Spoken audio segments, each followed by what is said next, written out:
भद्र जे ख्यात लांगल मुसळ शोभित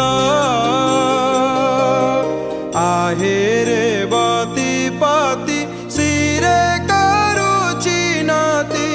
कामंबारी पाने उन्मत्त हे बलराम रूपकु सारी नुहे काम धवल मूरति उत्तम हे राम प्रलंबारी श्री मंदिर श्री करकु कोरकित करी वैनतेय पछारे